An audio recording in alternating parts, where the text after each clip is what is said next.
Quality और consistent performance के लिए सिर्फ सिल्वर पंप्स एंड मोटर्स, नाम याद रखना।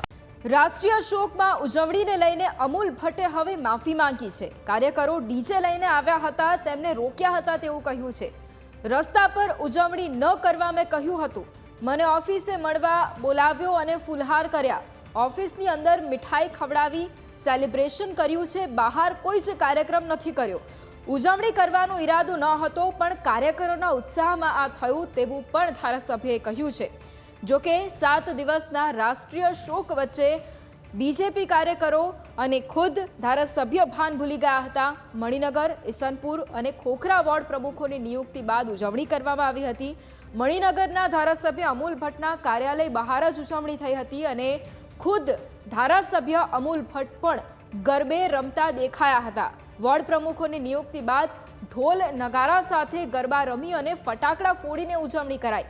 ઉલ્લેખનીય છે કે પૂર્વ પીએમ મનમોહન સિંહના નિધન બાદ 7 દિવસનો રાષ્ટ્રીય શોક જાહેર કરાયો છે અને આ પ્રકારની ભૂલથી બીજેપી કાર્યકરોની અને ધારાસભ્ય અમૂલ ભટ્ટની ભારે નિંદા પણ થઈ રહી છે। વડાપ્રધાન મનમોહન સિંહ કોઈ પાર્ટીના દેશના વડાપ્રધાન અને સન્માનીય વ્યક્તિત્વ હતું। જે દિવસે આ ઘટના ઘટી ત્યારે હું પોલીસ કમિશનરની ઓફિસે એમપી એમએલએની મિટિંગમાં હતો। વોર્ડ પ્રમુખો જાહેર થયા પછી મારા વોર્ડના પ્રમુખો અને કાર્યકર્તાઓ અને જાહેર જનતાએ ક્યાંક સ્વાભાવિક છે કે આવો પ્રસંગ બન્યો હોય ત્યારે ઉજવણી ના કરે, એટલે મારા પર ફોન આવ્યો અને મેં એમને કીધું કે તમે મને મારા કાર્યાલય મળવા આવી શકો છો। હું આવ્યો ત્યારે ઓલરેડી કેટલાક કાર્યકર્તાઓ અને વિસ્તારના લોકો અહીંયા ઉપસ્થિત હતા, તેમની સાથે મેં ફોટો પડાવ્યો અને પછી ઓફિસમાં એમનું અભિવાદન કર્યું છે।